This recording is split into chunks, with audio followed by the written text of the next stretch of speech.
बलगल उला बिकमालिही कशफत दुजा बिजमालिही हसनत जमियो खिसालिही सल्लु अलैहि वालिही। बलगल उला बिकमालिही कशफत दुजा बिजमालिही हसनत जमियो खिसालिही सल्लु अलैहि वालिही। हे मानुष, निश्चयই তোমাদের জন্যে নবী জীবন সর্বোত্তম আদর্শ। সূরা আহজাব আয়াত 21। প্রিয় সুহৃদ, আসসালামু আলাইকুম। আপনার উপর শান্তি বর্ষিত হোক। আপনি জানেন নবী জীবন কোরআনের ফলিত রূপ। কোরআন বুঝতে হলে, কোরআনের গভীরে ডুব দিতে হলে নবী জীবনকে জানতে হবে। নবী জীবনকে যত গভীরভাবে অধ্যয়ন করবেন, নবী প্রেমে নিজের অন্তরকে যত প্লাবিত করতে পারবেন, তত আপনি কোরআনের দেমাগি ও কালবি অর্থাৎ বাস্তব ও পরাবাস্তব জ্ঞানের ছটায় চমকিত হবেন। কোরআনে ব্যক্ত ও সুপ্ত সব কথারই মর্মমূলে প্রবেশ করবেন। বিশ্বাসের স্তর থেকে আপনার উত্তরণ ঘটবে জানার স্তরে। এবারের রমজান কোরআন ও নবী জীবন অধ্যয়নের চমৎকার সুযোগ এনে দিয়েছে। বাসায় আপনি পাচ্ছেন অফুরন্ত সময়। এ সময় আপনি সোশ্যাল মিডিয়া, টিভি বা স্মার্টফোনে তাকিয়ে থেকে ভয়, আতঙ্ক, উৎকণ্ঠায় দিশেহারা হতে পারেন। আবার কোরআন ও নবী জীবনের আলোয় আলোকিত সমমর্মী মানুষ হয়ে হাজারো মানুষের আশ্রয়স্থলও হয়ে উঠতে পারেন। আতঙ্ক ঝেড়ে ফেলে আলোর পথে এগুলেই আপনি দুনিয়ায় সফল ও আখিরাতে সম্মানিত হবেন। নবী জীবন অধ্যয়নে আমাদের যাত্রা সহজ হোক, সফল হোক। প্রথম পর্বে আপনারা শুনেছেন নবী আগমনের পটভূমি, আয়ামে জাহিলিয়াত, মক্কার বিবর্তন, কাবার নিয়ন্ত্রক বেনিয়া পুরোহিত চক্রের শোষণ ও ভোগবাদী সমাজে নৈতিক ও মানবিক মূল্যবোধের চরম বিপর্যয়ের বিবরণ। দ্বিতীয় পর্বে আপনারা শুনেছেন শূন্য থেকে জীবন শুরু, অনিশ্চয়তার পর অনিশ্চয়তা, নিজ শ্রম ও মেধায় ৩৫ বছর বয়সে আসীন হলেন মক্কার সমাজে উচ্চ মর্যাদায়। তৃতীয় পর্বে আপনারা শুনেছেন জীবনের বাকবদল, জাহেলিয়াত থেকে উত্তরণের সূত্র লাভ, আল্লাহ এক, তিনি ছাড়া কোনো উপাস্য নেই, সকল মানুষ সমান। শুরু করলেন সত্যের প্রচার, প্রথমে গোপনে, তারপর প্রকাশ্যে। চতুর্থ পর্বে আপনারা শুনেছেন নির্মম নির্যাতন ও উৎপীড়নের মুখে স্বল্প সংখ্যক সংঘবদ্ধ মানুষের বিশ্বাস ও অহিংসায় অটল থেকে আত্মিক তুরীয় আনন্দে অবগাহনের বিবরণ। এবার পঞ্চম পর্বে আপনারা শুনবেন হিজরত, চরম অনিশ্চয়তার মুখে সোনালী সকালের পথে যাত্রার বিবরণ। এখন তাহলে আরাম করে বসুন, আমরা শুরু করছি। বলগল উলা বিকমালিহি কশফত দুজা বিজমালিহি হসনত জমিও খিসালিহি সল্লু আলাইহি ওয়ালিহি। খাদিজার মৃত্যুর পর তার ঘর হয়ে যায় অগোছালো, বাচ্চারা সব ছোট, আর তাদের দেখাশোনার কেউ নেই। নবীজি সওদা বিনতে জামাকে বিয়ে করলেন। সওদার বয়স ছিল তখন 40-এর উপর। বিয়ের দেনমোহর ধার্য হয় 400 দিরহাম। সওদা প্রথম দিকেই ইসলাম গ্রহণ করেন। নবীজির পরামর্শে স্বামী সাকরান ইবনে আমর ইবনে আবদ শামসের সাথে আবিসিনিয়ায় হিজরত করেন। মক্কায় ফিরে আসার পর এক পুত্র সন্তান রেখে স্বামী মারা যান। এই বিয়ের মধ্য দিয়ে একদিকে মৃত সহযোদ্ধার বিধবা স্ত্রীকে সামাজিক সম্মান প্রদান, অপরদিকে নাবালক শিশুদের দেখাশোনার সমস্যার সমাধান হল। মেরাজের ঘটনা শোনার সাথে সাথে তাতে সন্দেহাতীত বিশ্বাস ব্যক্ত করায় নবীজি আবু বকরকে সিদ্দিক অর্থাৎ সত্যের সাক্ষী হিসেবে ঘোষণা করলেন। আবু বকর সিদ্দিক শব্দটি এতই পছন্দ করেন যে পরবর্তীতে এটি তার নামের অংশ হয়ে যায়। আত্মিক একাত্মতার পাশাপাশি সামাজিক একাত্মতাকে আরও গভীর করার মানুষে নবীজি আবু বকরের কাছে তার কন্যা আয়েশাকে বিয়ে করার প্রস্তাব করলেন। তিনি অত্যন্ত আনন্দিত চিত্তে এতে সম্মতি দিলেন। তখনই বাগদান হল, দেনমোহর ধার্য হল 500 দিরহাম। দাম্পত্য জীবন শুরু করলেন মদিনায় হিজরতের পরে শাওয়াল মাসে। আবু বকরের সাথে আত্মীয়তার মাধ্যমে শুধু যে সামাজিক একাত্মতা তা নয়, এ বিয়ের প্রস্তাবে নবীজির দূরদৃষ্টির গভীরতাই প্রকাশ পায়। আয়েশা ছিলেন সাহসী, বুদ্ধিমতী ও প্রখর স্মৃতিশক্তির অধিকারী। নবী জীবনকে দেখেছেন খুব কাছ থেকে। নবীজির ওফাতের পরও 50 বছর তিনি বেঁচে ছিলেন। হাদিসের এক বিশাল সংগ্রহ আমরা পাই তার কাছ থেকে। তার কাছ থেকে বড় বড় সাহাবী ও তাবেঈন মুহাদ্দিসরা সরাসরি হাদিসের জ্ঞান লাভ করেছেন। শীর্ষ 5 জন হাদিস বর্ণনাকারীর একজন হিসেবে আয়েশা আজও অমর হয়ে আছেন। মেরাজ নবী অন্তরকে আবারও নিশ্চিত করল প্রভু কখনো তাকে ত্যাগ করবেন না। আবু বকরের নবী বিশ্বাস এক নতুন দৃষ্টান্ত স্থাপন করল। দিনে 5 ওয়াক্ত নামাজ বিশ্বাসীদের অন্তরকে আপ্লুত করল স্রষ্টা প্রেমে। স্রষ্টার জন্য সবকিছু উৎসর্গ করার প্রত্যয়ে যুক্ত হল নতুন উদ্দীপনা। অপরদিকে কুরাইশদের বিরোধিতাও পেল নতুন মাত্রা। মেরাজের পুরো বিষয় নিয়ে ব্যঙ্গ, বিদ্রূপ ও অপপ্রচারের সয়লাব বয়ে গেল। মুসলমানদের হেনস্থা করার প্রতিটি সুযোগ কাজে লাগাতে শুরু করল তারা।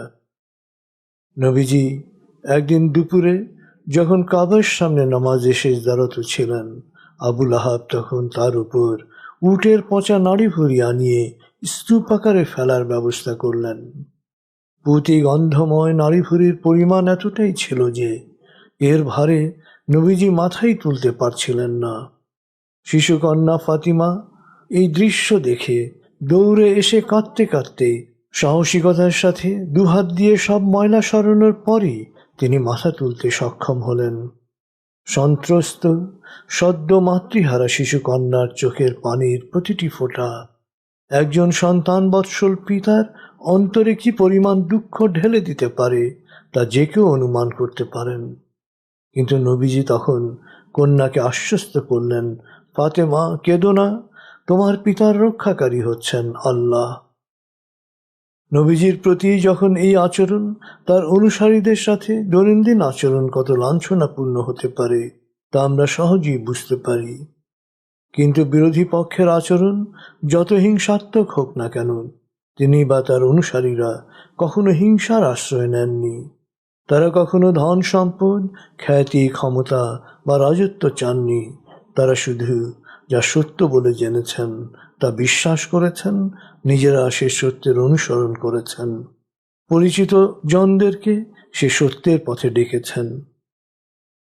যারা তার প্রতি অন্যায় অত্যাচার করেছে তিনি তাদের জন্য প্রার্থনা করেছেন যাতে তারা পৌত্তলিকতার জোয়াল থেকে মুক্তি পায়, অনৈতিকতা ও প্রতিহিংসা থেকে বেরিয়ে আসতে পারে।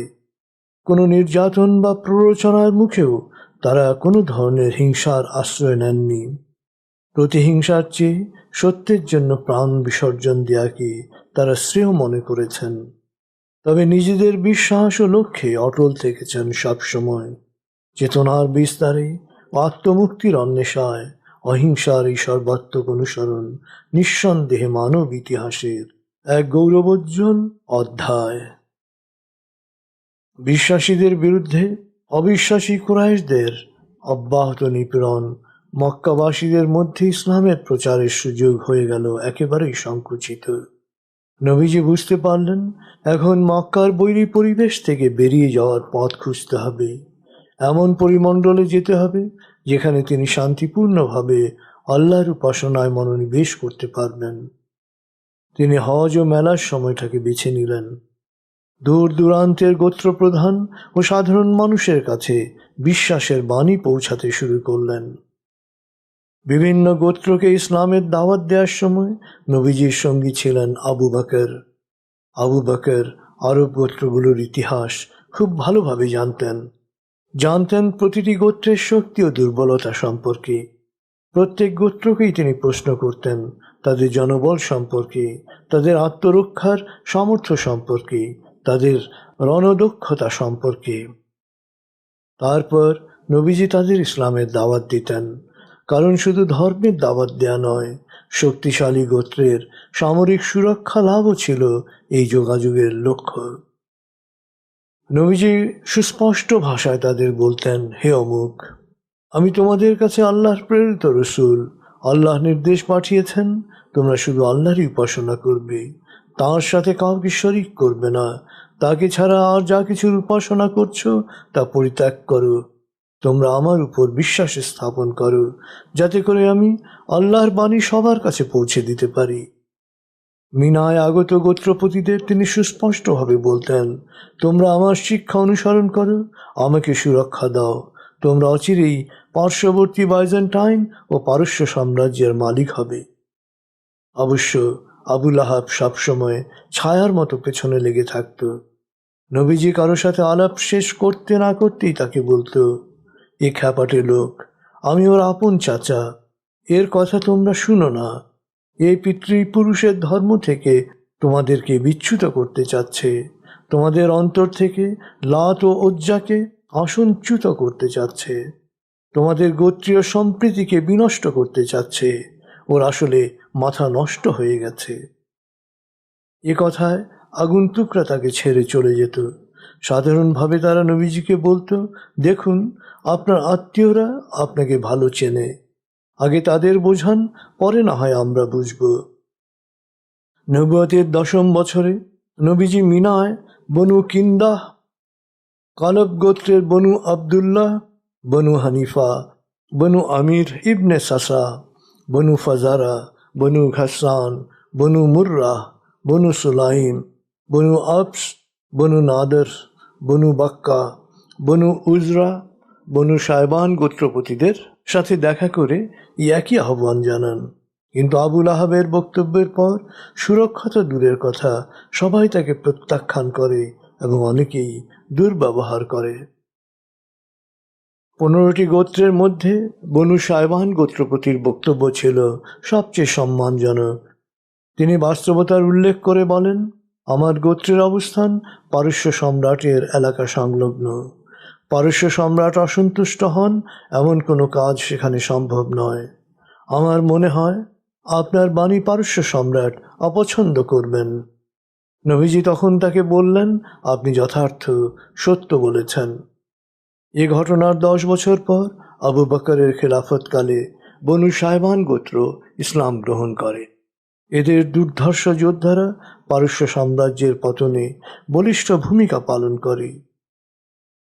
পরপর 15টি গোত্রের প্রতিনিধিদের প্রত্যাখ্যান নবীজির কর্মতৎপরতায় কোনো ধরনের প্রভাব ফেলতে ব্যর্থ হয়।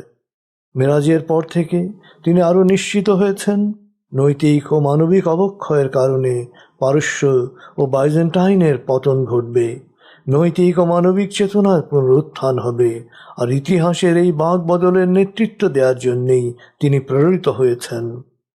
তাই সত্যের বাণী নিয়ে তিনি আগন্তুকদের কাছে ছুটে গেছেন নিরলসভাবে। মনস্তাত্ত্বিক যুদ্ধের অপর নাম অপপ্রচার। কুরাইশরা সামাজিক বয়কটের মাধ্যমে মুহাম্মদকে একঘরে করে নিঃসঙ্গ ও শক্তিহীন করার প্রচেষ্টায় ব্যর্থ হয়ে এবার পুরো দমে শুরু করল অপপ্রচার। অপপ্রচারের একটা ইতিবাচক দিক রয়েছে। প্রচারক সম্পর্কে প্রাথমিক তথ্য নিন্দাকারীরাই পৌঁছে দেয় সাধারণের কাছে। অপপ্রচারকারীর তৎপরতা ছাড়া এই চিন্তা বা মতবাদ বা ব্যক্তি সম্পর্কে কোনো কিছুই হয়তো সে জানত না। যদিও প্রাথমিকভাবে নেতিবাচক তথ্য সে পাচ্ছে, এতে প্রাথমিক বিরূপতা সৃষ্টি হলো, তার মনে জাগে কৌতূহল, বাড়ে আরও জানার আগ্রহ, আসল সত্য জানার আগ্রহ। আসলে প্রচারকের অর্ধেক কাজ করে দেয় অপপ্রচারকারীরাই। সত্য বিশ্বাসীদের বিরুদ্ধে অপপ্রচার সবসময় শুভ ফল নিয়ে আসে। নবীজির ক্ষেত্রেও ঘটল তাই। অপপ্রচারের পরিণতিতে মক্কার বাইরে দ্রুত ছড়াতে লাগলো ইসলামের বাণী। দাওস গোত্রের প্রধান আল তুফাইল ইবনে আমর ছিলেন বিশিষ্ট জ্ঞানী ও কবি। তিনি মক্কায় এলে কুরাইশরা তাকে মুহাম্মদ সম্পর্কে সতর্ক করে দিল। মুহাম্মদের জাদুকরী কথার প্রভাবে তার জীবন এবং তার গোত্রের জীবনও কুরাইশদের মতো বিপন্ন হতে পারে। তাই সে যেন মুহাম্মদের নিকটবর্তী না হয় এবং তার কথা শোনা থেকে নিজেকে বিরত রাখে। একদিন তুফাইলের মনে প্রশ্ন জাগল, আমি একজন সুস্থ বিচার বুদ্ধি সম্পন্ন মানুষ, আমাকে ভুল কথা বলে আরেকজন কিভাবে প্রভাবিত করতে পারে? আমার অবশ্যই তার কথা শোনা উচিত। কথাগুলি অযৌক্তিক হলে আমার বিবেকই তা প্রত্যাখ্যান করবে, আর কথা যুক্তিসঙ্গত হলে তা গ্রহণ করতে অসুবিধা কোথায়? অন্যের কথায় নয়, আমি নিজে শুনে তারপর সিদ্ধান্ত গ্রহণ করব, এটাই তো যুক্তির কথা। আল তোফায়েল একদিন মুহাম্মদের পেছনে পেছনে তার বাসায় গেলেন, নিজের অভিপ্রায় ব্যক্ত করলেন, নবীজির ধর্মের কথা বললেন, কোরআন তেলাওয়াত করে শোনালেন। আল তোফায়েল সেখানেই ইসলাম গ্রহণ করলেন, নিজের গোত্রে ফিরে গেলেন, গোত্রের অনেককেই ইসলামে দীক্ষিত করলেন। কুরাইশদের অপপ্রচারে আরবের প্রত্যন্ত অঞ্চলের তরুণদের মধ্যেও কৌতূহল সৃষ্টি হল নতুন ধর্ম সম্পর্কে জানার। বদরের গিফার গোত্রের তরুণ আবু যর মক্কায় এসে গোপনে নবীজির সাথে সাক্ষাৎ করেন। নবীজির বক্তব্য শুনে তিনি এতটাই উল্লসিত হয়ে ওঠেন যে কাবা প্রাঙ্গণে গিয়ে ইসলাম গ্রহণের কথা ঘোষণা করেন, আর কুরাইশদের হাতে গণপ্রহারের শিকার হন। শুধু পৌত্তলিকরাই নয়, এ সময় আরবের খ্রিস্টানদের মধ্যেও ইসলাম সম্পর্কে কৌতূহল সৃষ্টি হয়। 20 জন খ্রিস্টানের একটি প্রতিনিধি দল সত্য অনুসন্ধানের উদ্দেশ্যে মক্কায় আগমন করেন। তারা নবীজির সাথে সাক্ষাৎ করলেন। বিভিন্ন প্রশ্নের উত্তরে এবং কোরআনের বাণী শুনে তারা সবাই তৎক্ষণাৎ নবীজির কাছে ইসলাম গ্রহণ করলেন। এই ঘটনায় ক্ষুব্ধ হয়ে কুরাইশরা খ্রিস্টান প্রতিনিধি দলকে নানাভাবে হেনস্থা করে। মদিনার বিশিষ্ট অভিজাত সোয়াইদ বিন সামিত মক্কায় হজ করতে এলে নবীজি তার সাথে দেখা করলেন, তাকে কোরআনের বাণী শুনালেন, তিনি মুগ্ধ হয়ে ইসলাম গ্রহণ করলেন। একই সময় মদিনার বনু আব্দুল আশহাল গোত্রের তরুণ ইয়াস ইবনে মুয়াজ হজ করতে এসে ইসলাম গ্রহণ করেন। সোনালী সকালের আগমন সবসময় ঘটে গাঢ় অন্ধকার ভেদ করে। মক্কায় যখন গাঢ় অন্ধকার, তখন 500 কিলোমিটার দূরে মদিনায় দেখা দিল ক্ষীণ আলোর রেখা। মক্কা থেকে সিরিয়া যাওয়ার পথে মদিনা এক সমৃদ্ধ মরুদ্যান, আস এবং খাজরাজ গোত্রের বাস। আদিতে এক গোত্রই ছিল তারা, কাল প্রবাহে 2 প্রধান গোত্রে বিভক্ত হয়ে পড়ে। এদের 3 পাশে ইহুদিদের বড়সড় গোত্র বনু নজির, বনু কায়নুকা, বনু কুরাইজা। এখানে 1 শতাব্দী আগে এদের সমবেত হওয়ার কারণ হচ্ছে তাদের কিতাবে লেখা ছিল তাদের শেষ নবী এখানে এসে রাজ্য স্থাপন করবেন। মদিনার খেজুর ছিল সারা আরবে জনপ্রিয়, আর খেজুরই ছিল তখন আরবদের মূল খাবার। মদিনার মূল শক্তি ছিল আস ও খাজরাজরা, কিন্তু তারা শতাব্দী কাল ধরে পরস্পর যুদ্ধমান। মাঝে মাঝেই রক্তক্ষয়ী সংঘর্ষ হতো তাদের মধ্যে। সর্বশেষ রক্তক্ষয়ী সংঘর্ষ হচ্ছে বুয়াসের যুদ্ধ। এতে উভয় পক্ষের নেতৃস্থানীয় ব্যক্তিবর্গ সহ বহু হতাহত হয়। এই যুদ্ধের পরিণতিতে ইহুদিরা মদিনার প্রধান শক্তিতে রূপান্তরিত হয়। বিজয়ী এবং বিজিত উভয় পক্ষই অনুভব করে তাদের বিয়োগান্ত পরিণতি। হতাহতের ভয়াবহতায় উভয় পক্ষের লোকজনই স্থায়ী শান্তি প্রতিষ্ঠার উপায় নিয়ে ভাবতে থাকে, কিন্তু ইহুদিরা সবসময়ই 2 পক্ষের বন্ধু সেজে যুদ্ধ বাঁধিয়ে রাখত। এতে ইহুদিদের সুবিধা ছিল দ্বিবিধ। ইহুদিদের আদি ব্যবসা হচ্ছে অর্থলগ্নি, সুদের বিনিময়ে টাকা ধার দেয়া। যুদ্ধমান 2 পক্ষকেই যুদ্ধ ব্যয়ের জন্য তারা টাকা ধার দিত। দ্বিতীয়ত অস্ত্র ক্রয় বিক্রয়ের পুরোটাই নিয়ন্ত্রণ করত তারা। তাই ক্রমাগত সংঘাত লাগিয়ে রাখতে তাদের চেষ্টার কোনো ত্রুটি ছিল না। অর্থ ও অস্ত্রে প্রবল হলেও যেহেতু তারা সংখ্যালঘু, তাই তাদের সাথে যে কোনো ঝগড়া বিবাদে তারা আস ও খাজরাজদের মনস্তাত্ত্বিকভাবে দুর্বল করে রাখার চেষ্টা করত। ইহুদিরা বলতো, তাদের প্রতিশ্রুত নবীর আগমনের সময় হয়ে গেছে, তিনি পুরো আরব ভূমি জয় করবেন, তখন তোমাদের মজা বোঝাবো। আস এবং খাজরাজ গোত্রের লোকজন তাই আরবে একজন নবীর আগমন সম্পর্কে ইহুদিদের কাছ থেকে আগেই জেনেছিল। তারা অন্যান্য আরবদের মতোই কাবায় যেত তীর্থযাত্রায় জিলহজ মাসে। খাজরাজ গোত্রের একদল যুবক তীর্থযাত্রায় এসে মিনার কাছে তাঁবুতে অবস্থান করছিল। নবীজি স্বভাবসুলভভাবেই নবাগতদের খুঁজতে খুঁজতে সেখানে উপস্থিত হলেন। তাদের আলাপ শুনেই নবীজি বুঝলেন এরা ইহুদিদের প্রতিবেশী। নবীজি তাদের কোরআনের আয়াত শুনালেন, ধর্মের ব্যাখ্যা দিলেন।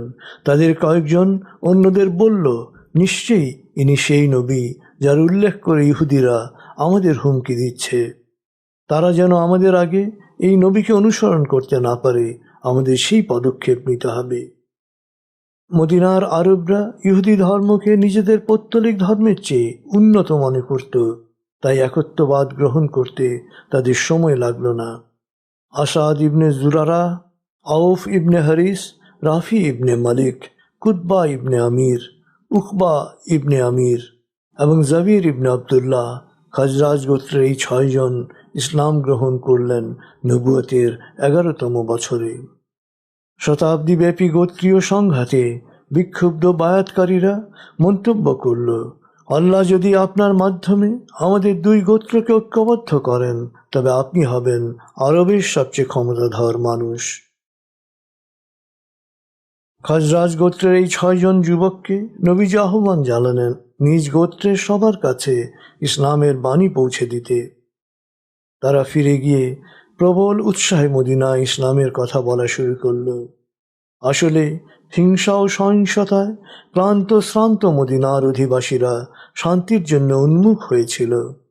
ইসলামের বাণীর মধ্যে তাদের 100 বছরের হানাহানির অবসানের সম্ভাবনা তারা দেখতে পেল। ঘরে ঘরে ইসলাম নিয়ে আলোচনা শুরু হলো। অনেকেই ইসলাম গ্রহণ করল, অনেকেই উন্মুখ হয়ে উঠল নবীজিকে দেখার জন্যে। আর এই দেখা সম্ভব শুধু জিলহজ মাসের তীর্থযাত্রার মৌসুমে। বার্ষিক হজের মাসে মদিনার খাজরাজ গোত্রের 10 জন এবং আস গোত্রের 2 জন, মোট 12 জন মক্কার কাছে আকাবায় নবীজির সাথে গোপনে মিলিত হলেন। তারা নবীজির কাছে বায়াত করলেন, অর্থাৎ শপথ করলেন যে কোনো প্রতিকূলতার মুখে তারা নবীজির সাথে থাকবেন। এটাই আকাবার প্রথম বায়াত হিসেবে ইতিহাসে খ্যাত। নবীজি মদিনায় ইসলামের প্রচারের জন্য 12 জন বায়াতকারীর সাথে মুসআব ইবনে উমায়েরকে শিক্ষক হিসেবে প্রেরণ করলেন। মুসআব ছিলেন নবীজির ঘনিষ্ঠ অনুসারী, কোরআনের জ্ঞানে জ্ঞানী এবং নবাগতদের সাথে আলাপচারিতায় দক্ষ। প্রচারক হিসেবে তিনি অসাধারণ সাফল্য লাভ করলেন। নবীজি তাকে খাজরাজ এবং আস উভয় গোত্রের প্রতি মনোযোগী হওয়ার নির্দেশ দিয়েছিলেন। মুসআব সেইভাবেই কাজ শুরু করলেন। আস গোত্রের নেতৃস্থানীয় ব্যক্তি সাদ ইবনে মুআজ, উসাইদ ইবনে হুজায়র ইসলাম গ্রহণ করলেন। সাদ ইবনে মুআজের নেতৃত্বে আব্দুল আশহাল গোত্রের সবাই ইসলাম গ্রহণ করলেন। এরপর বনু নাজ্জার গোত্র ইসলাম গ্রহণ করলেন।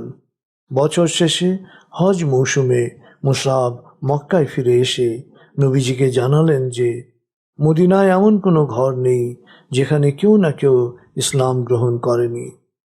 মদিনার ভৌগোলিক অবস্থান ও জনবসতির সামাজিক বুনন সম্পর্কেও মুসআব নবীজিকে সুস্পষ্ট ধারণা দিলেন।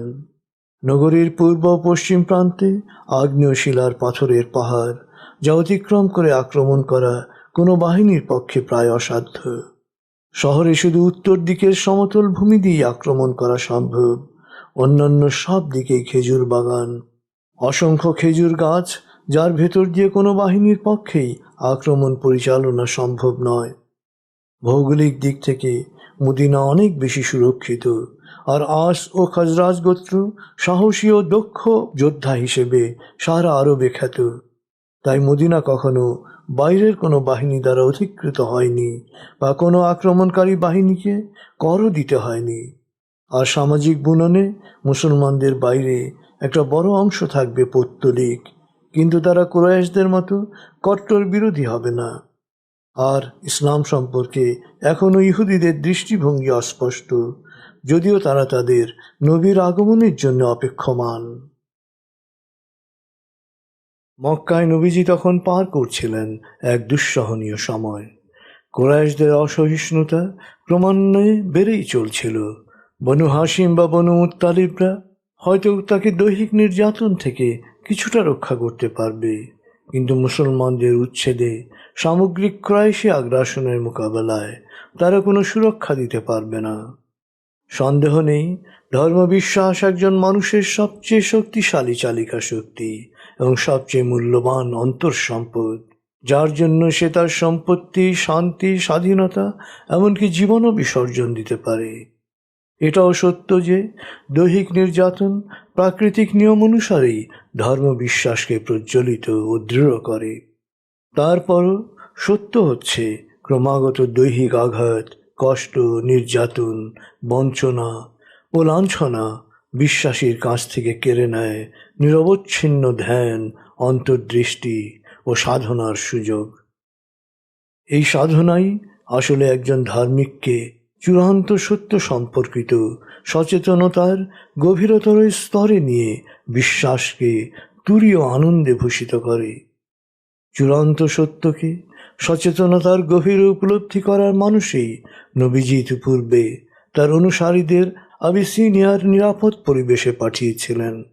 তিনি সুস্পষ্টভাবে উপলব্ধি করলেন, আর্থিক উন্নয়নের জন্য প্রয়োজন নিরাপদ ভূখণ্ড, যেখানে কুরাইশরা নির্যাতন চালাতে পারবে না। এখন মক্কায় অবস্থানরত অনুসারীদেরও একইভাবে বাইরে পাঠানো প্রয়োজন। নবীজি স্পষ্টত বুঝলেন, এই লক্ষ্যে গোপন নিশ্চিত প্রস্তুতির কোনো বিকল্প নেই। তাই আস্থায় নিতে হবে মদিনার নতুন অনুসারীদের। গোপন বৈঠকের তারিখ ঠিক হলো হজের শেষ রাত। স্থান হবে প্রথম বায়াতের স্থান আকাবায়। মক্কায় নবীজির ধর্মপ্রচারের ইতিহাসে এটাই সবচেয়ে গুরুত্বপূর্ণ বৈঠক। বৈঠকে অংশ নিলেন আস ও খাজরাজ গোত্রের ৭৩ জন পুরুষ ও ২ জন মহিলা, মোট ৭৫ জন। বৈঠক সফল করার জন্য সব ধরনের গোপনীয়তা অবলম্বন করা হয়। সময় নির্ধারিত হয় মধ্যরাতে। সর্বদক্ষিণের জনমানবহীন পাহাড়ি গিরিপথকে স্থান হিসেবে বেছে নেওয়া হয়, যাতে মধ্যরাতে হঠাৎ কেউ উঠে পড়লেও কাউকে দেখতে না পায়। মদিনার বায়াত গ্রহণকারীরা ১ জন ২ জন করে সেখানে আসে, যাতে কারো মনে সন্দেহের উদ্রেক না হয়। চাচা আব্বাস ঘটনাস্থলে নবীজির পক্ষে অবস্থান নেন। গিরিপথের মুখে অবস্থান নেন আলী। বৈঠকের রাস্তায় পাহারাদার হিসেবে অবস্থান নেন আবু বকর। এই ৩ জন ছাড়া মক্কার কোনো মুসলমানই এই বায়াতের বিষয় জানতেন না। বায়াত নেয়া ৭৩ জনের মধ্যে ৭০ জন বদরের যুদ্ধে অংশগ্রহণ করেন। অর্ধেকের বেশি সংখ্যক নবীজির সাথে সকল যুদ্ধে অংশ নেন। ১/৩ বিভিন্ন যুদ্ধে শহীদ হন। বায়াত গ্রহণকারী একজন নবীজিকে প্রশ্ন করলেন, মদিনায় এসে বিজয়ী হওয়ার পর আপনি যদি আবার আপনার কওমের মধ্যে ফিরে যান, তখন আমাদের কি হবে? নবীজি হেসে বললেন, এ ব্যাপারে নিশ্চিত থাকো, তোমাদের রক্ত এখন আমার রক্ত, তোমাদের সম্মান আমার সম্মান। যে তোমাদের প্রতি অন্যায় করল, সে আমার সাথে অন্যায় করল। তোমরা যার সাথে যুদ্ধ করবে, আমি তার সাথে যুদ্ধ করব। তোমরা যাকে সমর্থন করবে, আমি তাকে সমর্থন করব। তোমরা আমার, আমি তোমাদের, আর তোমাদের সকল সৎকর্মের পুরস্কার হচ্ছে জান্নাত। ৭৫ জন মদিনাবাসী নবীজির হাতে হাত রেখে আকাবার প্রথম বায়াতের মতো এক বাক্যে প্রতিজ্ঞা করলেন, আল্লাহ ছাড়া কারো উপাসনা করব না, চুরি করব না, গীবাত করব না, মিথ্যা অপবাদ দেব না, পরকীয়া ব্যভিচার করব না, সন্তানদের হত্যা করব না, তারা প্রতিজ্ঞা করলেন নবীজির প্রতি পরিপূর্ণ আনুগত্যের। তাকে আমন্ত্রণ জানালেন মদিনায় চলে আসার এবং অবাধে ধর্ম প্রচারের। তারা শপথ করলেন, আমরা যেভাবে আমাদের নারীদের রক্ষা করি একইভাবে আপনাকে সুরক্ষা দেব। বায়াতের পর তিনি তাদেরকে 12 জন প্রতিনিধি মনোনীত করতে বললেন। তারা আস গোত্র থেকে 3 জন, খাজরাজ গোত্র থেকে 9 জন প্রতিনিধি মনোনয়ন করলেন। খাজরাজ গোত্রের প্রতিনিধিরা হলেন আসাদ ইবনে জুরারা, সাদ ইবনে রবি, আবদুল্লাহ ইবনে রাওয়াহ, রাফি ইবনে মালিক, আল বারা ইবনে মারুর, আবদুল্লাহ ইবনে আমের, উবাদা ইবনে সামিত, সাদ ইবনে উবাদা এবং আল মুনজির ইবনে আমের। আস গোত্রে ছিলেন উসাইদ ইবনে হুজায়র, সাদ ইবনে খায়সামা ও রিফায়া ইবনে আল মুনজির। নবীজি বললেন, এই 12 জনই হবে তোমাদের মাঝে আমার প্রতিনিধি। রাতের আধারে নির্জন পাহাড়ে অতি সঙ্গোপনে নবীজিকে নিজেদের মধ্যে আশ্রয় দান এবং তার সুরক্ষার জন্য সর্বস্ব ত্যাগ করার বায়াত অনুষ্ঠিত হল। তবে পাথরেরও কান আছে, বিষয়টি গোপন থাকল না। কিন্তু কুরাইশরা যখন নিশ্চিত হল মদিনার মুসলমানদের সাথে নবীজির চুক্তি হয়ে গেছে, ততক্ষণে মদিনার সবাই মক্কা ছেড়ে চলে গেছে। তারা পথে শুধু সাদ ইবনে উবাদাকে পাকড়াও করতে সক্ষম হল এবং তাকে মক্কায় এনে বন্দি করা হলো। আকাবার দ্বিতীয় বায়াত মক্কার মুসলমানদের শ্বাসরুদ্ধকর অবস্থার অবসান ঘটিয়ে নতুন যুগের সূচনা করল।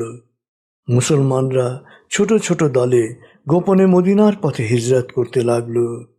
নবীজি, আলী ও আবু বকরের সাথে মক্কায় রয়ে গেল শুধু শারীরিক কারণে সফরে যেতে অক্ষম মুসলমানদের কয়েকজন। কুরাইশরা পুরো ঘটনায় প্রমাদ গুনল। কাবা চত্বরে দারুল নাদওয়ায় বৈঠকে বসল তাদের প্রবীণরা। গুরুতর কোনো সমস্যায় পড়লে এখানে বৈঠকের আয়োজন করা হয়। একাধিক প্রস্তাব প্রত্যাখ্যাত হওয়ার পর আবু জেহেল বলল, আমার কাছে অব্যর্থ প্রস্তাব আছে যা সকল সমস্যার সমাধান করে দেবে। প্রত্যেক গোত্রের অভিজাত পরিবার থেকে একজন করে দুর্ধর্ষ যোদ্ধা যুবককে বাছাই করে প্রত্যেকের হাতে দিতে হবে শানিত তলোয়ার। প্রত্যেক যুবক খোলা তলোয়ার নিয়ে একসাথে আক্রমণ চালিয়ে হত্যা করবে মোহাম্মদকে। বাস, সব শেষ। খুনের দায় প্রতিটি গোত্রের উপর সমানভাবে বর্তাবে। তাই নিহতের গোত্র আমাদের প্রত্যেক গোত্রের সাথে লড়াই করতে পারবে না। তাদের রক্তপণ নিয়ে সন্তুষ্ট থাকতে হবে, আর আমরা পর্যাপ্ত রক্তপণই প্রদান করব। সবাই এক বাক্যে প্রস্তাবকে স্বাগত জানালো। সত্য অস্বীকারীরা এতটাই উৎফুল্ল হয়ে উঠল যেন তারা ইতোমধ্যেই তাদের শত্রুর হাত থেকে রেহাই পেয়ে গেছে। সিদ্ধান্ত হলো, আজ রাত শেষে প্রথম প্রভাতেই হত্যা চক্রান্ত কার্যকর করা হবে। নবীজি হিজরতের পুরো প্রস্তুতি নিয়েছিলেন আগে থেকেই। সবাইকে একে একে নিরাপদে মদিনায় পাঠানোর ব্যবস্থা করলেন। আবু বকর 2টি দ্রুতগামী উট জোগাড় করে ভালোভাবে যত্ন নিচ্ছিলেন। ঘটনার দিন দুপুরবেলা নবীজি আবু বকরকে বললেন রাতে প্রস্তুত থাকতে। সন্ধ্যায় ফিরে গেলেন ঘরে। চাচাতো ভাই আলীকে বুঝিয়ে দিলেন মক্কার অধিবাসীদের গচ্ছিত সম্পদ যাতে পরদিন সবাইকে ফেরত দিয়ে দিতে পারে। কি অসাধারণ সততা! যারা তাকে হত্যার প্রস্তুতি নিচ্ছে তাদের গচ্ছিত সম্পদ ফিরিয়ে দেওয়ার জন্যে মৃত্যুর মুখে আলীকে রেখে যাওয়া। রাত হতেই আলী ঘুমিয়ে পড়লেন নবীজির বিছানায়, নবীজির কম্বল মুড়ি দিয়ে। রাত গভীর হল। পাহারারত আততায়ীরা নবীজির ঘরের প্রবেশ পথে গভীর ঘুমে আচ্ছন্ন হয়ে পড়ল। নবীজি বেরিয়ে পড়লেন। মধ্যরাতে আবু বকরকে নিয়ে গন্তব্যের উল্টো দিকে 5 কিলোমিটার দূরে জাবলে সুর গুহায় পৌঁছেই মরু পথ প্রদর্শকের হাতে উট দুটো দিয়ে পাঠিয়ে দিলেন দূরে। বললেন 3 দিন পরে উট নিয়ে আসতে। ফলে উট নিরাপদ রইল, আর উটের উপস্থিতি তাদের আত্মগোপনের পথে যে প্রতিবন্ধকতা সৃষ্টি করত তা থেকেও তারা বেঁচে গেলেন। আততায়ীরা ঘুমিয়েই ছিল। তাদের ঘুম ভাঙলে একজন আবার দরজার ফাঁক দিয়ে দেখে পরস্পরকে নিশ্চিত করল যে মোহাম্মদ কম্বল মুড়ি দিয়ে ঘুমিয়ে আছেন। ভোর হতেই দরজা ভেঙে ঢুকে একযোগে আঘাত করার জন্যে কম্বল ধরে টান দিতেই ওরা দেখল বিছানায় শুয়ে আছে আলী। বিস্মিত আততায়ীদের সমস্বরে প্রশ্ন, তোমার সঙ্গী কোথায়? আলীর নিরুত্তাপ জবাব, আমি কি জানি। মুহূর্তে শোরগোল পড়ে গেল। তথ্য জানার জন্যে আলীকে কাবা ঘরে নিয়ে গিয়ে বেদম প্রহার করা হলো। আবু জেহেল মৃত বা জীবন্ত অবস্থায় মোহাম্মদকে ধরিয়ে দিতে পারলে 100 উটনি পুরস্কার দেওয়ার কথা ঘোষণা করল। সত্য অস্বীকারীরা দলে দলে নেমে পড়ল নবীজির খোঁজে 100 উটনির লোভে। কুরাইশদের সন্ধানী ঘাতক দল যে শুধু মদিনার সোজা পথেই খুঁজতে শুরু করলো তা নয়, একটা দল এসে গেল সুর পাহাড়ে। খুঁজতে খুঁজতে চলে এলো গুহামুখে। ভেতরে নবীজি আর আবু বকর। ঘাতক দলের উগ্র কথাবার্তায়, নবীজির নিরাপত্তা চিন্তায় আবু বকর উদ্বিগ্ন হয়ে উঠলেন। বিচলিত কণ্ঠে জিজ্ঞেস করলেন, ইয়া রাসূলুল্লাহ, এখন কি হবে? আমরা তো মাত্র 2 জন।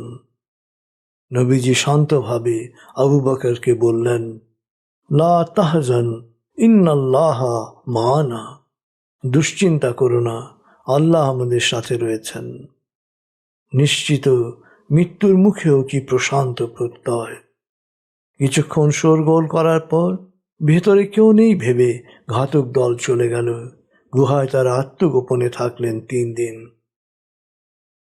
নিরাপত্তা ও আল্লাহর সাহায্যের পূর্ণ নিশ্চয়তা সত্ত্বেও তার বাস্তব ভিত্তিক নিখুঁত পরিকল্পনা দেখলে বিস্মিত হতে হয়। দ্রুতগামী বলবান উটের ব্যবস্থা সবচেয়ে বিশ্বস্ত সহচর। সুর পাহাড়ে আত্মগোপনের বিষয়টি শুধু যারা পুরো পরিকল্পনার সাথে জড়িত তারাই জানতেন। আবু বকরের রাখাল আমির ইবনে ফুহাইরা সারাদিন পাহাড়ে মেষ চড়াত। সন্ধ্যার দিকে অন্ধকার গুহায় এসে খাবার দিয়ে যেত। আবু বকরের ছেলে আবদুল্লাহ সারাদিন মক্কায় সকল জটলায় ঘুরে বেড়াত। দিনের সব খবর ও প্রাপ্ত তথ্য সন্ধ্যায় গুহায় এসে পৌঁছে দিত। আবদুল্লাহ ফেরত যাত্রা করার পর রাখাল আমির মেষপাল নিয়ে সে পথে ফেরত আসত, ফলে আবদুল্লাহর পায়ের দাগ মুছে যেত। এইভাবে প্রত্যেক দিন মক্কায় কুরাইশদের তৎপরতার খবর নবীজির কাছে পৌঁছে যেত।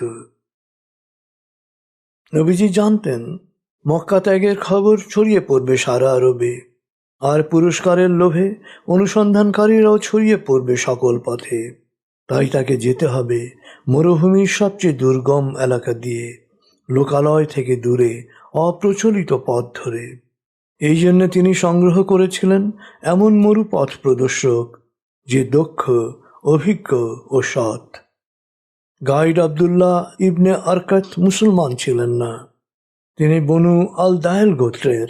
প্রথাগত আরব পদ্ধতিতে পানির পাত্রে আঙ্গুল ডুবিয়ে যাত্রার পুরো গোপনীয়তা রক্ষার শপথ করেছিলেন। সততার কারণে তার উপর নবীজি নির্ভরও করেছেন। তৃতীয় দিন সন্ধ্যায় আবদুল্লাহ 3টি উট নিয়ে এলো, একটি নিজের, অপর 2টি হিজরতকারীদের। আবু বকর তনয়া আসমা নিয়ে এলো যাত্রাপথের খাবার। নবীজি একটি উটে আরোহণ করলেন, আবু বকর ও তার কর্মচারী আমির 2য় উটে। বেদুইন আবদুল্লাহ ইবনে আরকাতের পথ প্রদর্শনায় জাবলে সুর থেকে মদিনার উদ্দেশ্যে যাত্রা করলেন 15 সেপ্টেম্বর 622 খ্রিস্টাব্দে। আল্লাহর উপর নির্ভরতা কিভাবে করতে হয় তাই তিনি তার উম্মতকে শিখিয়েছেন হিজরতের পুরো ঘটনার মধ্য দিয়ে। গোপনীয়তা, তথ্য প্রাপ্তির নিশ্চয়তা, প্রয়োজনীয় সকল উপকরণ সংগ্রহ। তাকে খোঁজার তুঙ্গ মুহূর্তে প্রথম 3 দিন আত্মগোপনে অবস্থান, লোকালয় বিবর্জিত পথে চলার জন্যে দক্ষ নির্ভরযোগ্য পথ প্রদর্শক সংগ্রহ থেকে শুরু করে তাঁর পক্ষে সম্ভব সব কিছু করার পর তিনি নিজেকে আল্লাহর উপর সুপর্দ করে দিয়েছেন। আমার অংশ আমি করেছি, এবার আল্লাহ তোমারটুকু তুমি করো। এটাই হচ্ছে তাওয়াক্কালতু আলাল্লাহ। তপ্ত মরুর দীর্ঘ দুর্গম লোকালয় বর্জিত যাত্রাপথে একবারই তিনি বিপদের মুখোমুখি হয়েছিলেন। গোত্রপতি সুরাকা ইবনে মালিক সবচেয়ে নিখুঁত বল্লম নিয়ে শক্তিমান তেজি ঘোড়ায় সাওয়ার হয়ে বিশাল পুরস্কারের লোভে নবীজিকে খুঁজতে বের হয়েছেন। তাকে বহনকারী উট দেখতে পেয়ে সুরাকা আনন্দে আত্মহারা, কিন্তু কাছাকাছি এসে বল্লম নিক্ষেপ করার আগেই তার ঘোড়ার সামনের দুপা বালুতে দেবে গেল। সুরাকা আরবদের প্রচলিত প্রথায় শুভাশুভ নিরূপণ করে কাজ করায় বিশ্বাসী ছিল। সে তীর নিক্ষেপ করে দেখল যে অভিযান তার জন্য শুভ নয়, কিন্তু 100 দুগ্ধবতী উটনির লোভ সামলানো কঠিন ব্যাপার। লক্ষণ অশুভ মনে করল, ঘোড়া সামলে আবার অগ্রসর হলো। নবীজির উট বল্লমের নাগালে এসে গেছে। বল্লম নিক্ষেপ করার আগেই ঘোড়ার পা আবার বালুতে দেবে গেল। আবার নিজস্ব পদ্ধতিতে শুভাশুভ গণনা করে দেখল লক্ষণ অশুভ। এবার সুরাকা ভালোভাবেই বুঝল তাকে হত্যা করা সম্ভব নয়। ভাবান্তর হলো তার। সে উচ্চস্বরে তাদের থামতে বলল এবং বলল যে সে তাদের কোনো ক্ষতি করবে না, শুধু একটু কথা বলতে চায়। নবীজি উট থামালেন, নামলেন উট থেকে। সুরাকা সামনে এগিয়ে এসে বলল, আমি নিশ্চিত আপনি একদিন বিজয়ী হবেন। সেদিন যাতে আমি আপনার সাথে দেখা করতে পারি, সেই জন্য আমাকে একটা সুরক্ষাপত্র দিন। নবীজি আবু বকরকে সুরক্ষাপত্র লিখে দিতে বললেন। তারপর হেসে সুরাকাকে জিজ্ঞেস করলেন, পারস্য সম্রাটের বাজুবন্ধ পড়তে তোমার কেমন লাগবে? বিস্মিত সুরাকা নবীজির দিকে তাকিয়ে রইল। তার মুখ দিয়ে একটি শব্দই বেরোল, পারস্য সম্রাটের। ফিরে আসার পথে অন্যান্য অনুসন্ধানকারীকে বললেন, আমি ওদিক থেকেই আসছি, ওদিকে খোঁজার কিছু নেই। কিছুক্ষণ আগেও যাকে হত্যা করার জন্য তিনি ছুটছিলেন, ফেরার পথে তিনিই হয়ে গেলেন তার রক্ষক। মক্কা বিজয়ের পর সুরাকা তার সুরক্ষাপত্র সহ নবীজির কাছে গিয়ে ইসলাম গ্রহণ করে। আর খলিফা ওমর পারস্য জয়ের পর গনিমতের মালের মাঝে সম্রাটের সোনার বাজুবন্ধ পান। তখন সুরাকাকে সেটি উপহার হিসেবে পাঠিয়ে 15 বছর পর নবীজির প্রতিশ্রুতির পূর্ণতা প্রদান করেন। মরুভূমির সবচেয়ে দুর্গম ও অচেনা পথে 53 বছর বয়সে 490 কিলোমিটার অতিক্রম করে নবীজি কুবায় পৌঁছান 23 সেপ্টেম্বর। কুবা মদিনার উপকণ্ঠে 10 কিলোমিটার দূরে। নবীজির আগমনের আগে কুবা মসজিদে নামাজে ইমামতি করছিলেন সালিম। তিনি কৃতদাস ছিলেন। আবু হুযায়ফা তাকে মুক্ত করে দেন। মক্কা ও মদিনার অভিজাত মুসলমানদের জামাতে তার ইমামতির কারণ হচ্ছে কোরআন সম্পর্কে তিনি সবচেয়ে জ্ঞানী ছিলেন। নবীজি সবসময় জ্ঞান ও ধর্মপরায়ণতাকে জাত পাতের ঊর্ধ্বে কতটা স্থান দিয়েছেন, এ ঘটনা তারই প্রমাণ। কুবায় তিনি 4 দিন অবস্থান করলেন। প্রথম মসজিদ নির্মাণ করলেন, প্রথম জনতার সামনে ভাষণ দিলেন, তোমরা নিজেদের মধ্যে শান্তির বার্তা ছড়িয়ে দাও, অভুক্তকে খাবার দাও। যখন মানুষ ঘুমিয়ে পড়ে তখন ইবাদতে নিমগ্ন হও, তোমরা জান্নাতে প্রবেশ করবে। বালাগাল উলা বিকামালিহি কাশাফাদ দুজা বিজামালিহি হাসানাত জামিউ খিসালিহি সাল্লু আলাইহি ওয়ালিহি। বালাগাল উলা বিকামালিহি কাশাফাদ দুজা বিজামালিহি হাসানাত জামিউ খিসালিহি সাল্লু আলাইহি ওয়ালিহি।